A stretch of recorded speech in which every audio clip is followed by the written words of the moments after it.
Hey everyone, welcome back to the varCODE Tech YouTube channel. In this video, we are going to see how we can use useState hook inside React.js and what is the useState hook inside React.js.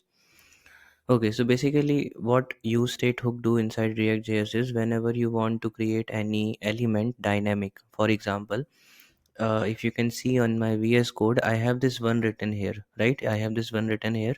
Now what I want to do is I want to change this one continuously, like for example one, currently it is one. If user click on something it will become two, then three, right? So what I want to do is I want to change this number continuously. Then in this case I am going to use useState hook. So what useState hook will do, we are going to give it a dynamic or default value, right? So for example, have you seen cart inside any of the e-commerce website? For example, Amazon or Flipkart, you will see one icon with the cart icon, right? Whenever you add something inside your cart, the number will become 1, 2, 3, 4, 5, 6, like this. So that's how they can use the use state hook inside React.js to change the number dynamically, right? So for using the use state hook, firstly you can see I have this simple file. I don't have much anything inside this file, right? So we are going to write the code to see how the use state hook will work. First of all, you need to create a variable and import the use state hook. So you can create one variable with the name of counter and set counter, right? And if you call the use state hook, if you call use state hook like this, okay, so as you can see that I have imported the use state hook from React library itself. Inside the use state hook you need to give it a some default value. What will be the default value? Suppose we are currently giving it a default value of 0, right? Okay, so now here I can create one div and three more div inside this. I can change it to button, and this one will also be a button. Inside this, create one more div, and if you want to write JavaScript inside HTML, you are going to use the curly braces. And here you need to write counter. When you write counter, you will see 0 here, right? So 0 is the default value of our state, right? So whenever you call this counter variable store the value, whatever the value is changing or whatever the value you are giving to the use state, right? But if you want to change this value, you are going to use the set counter function, right? Okay, so inside this button I have a plus here, and inside this button I have minus here. Whenever user will click on plus, this value will become increase. Whenever user will click on minus, this value become decrease. So I can give some styling inside this. You don't have to do this, I'm just explaining this to you. You don't have to give any style to your div. This is just for this project to look good.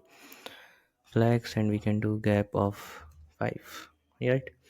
Okay, so now inside button also I can do border, and padding will be 4. Border padding will be 4, and rounded lg.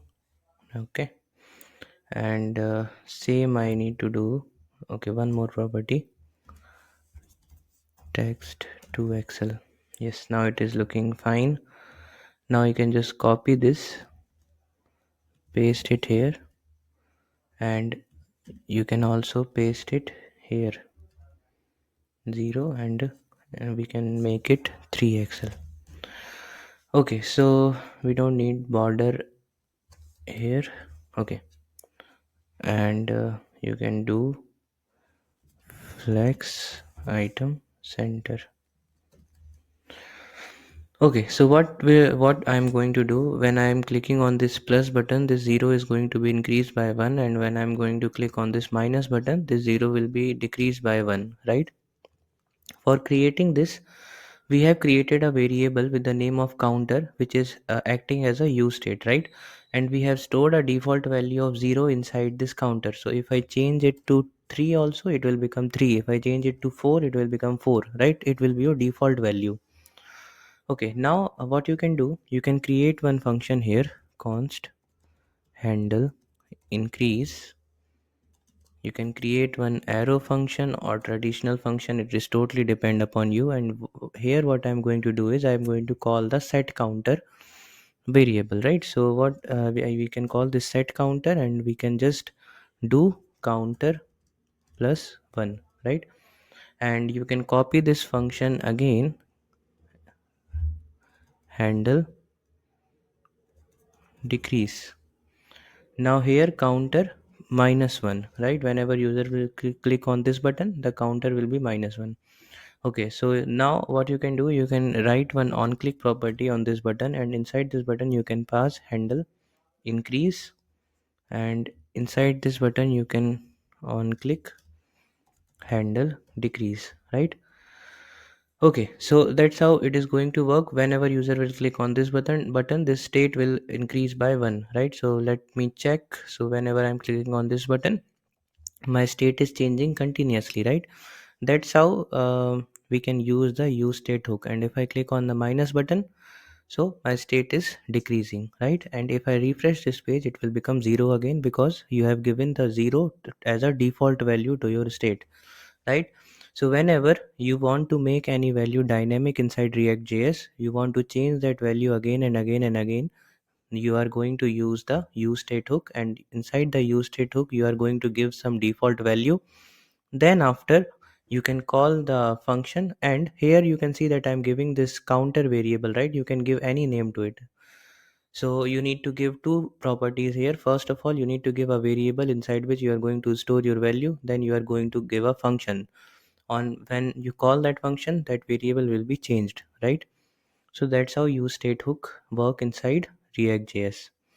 Okay, so that's all for this video. Thank you so much, and subscribe to our channel varCODE Tech. Also, we are providing 1 month internship. You can go on to our website and apply from the career page. Thank you so much.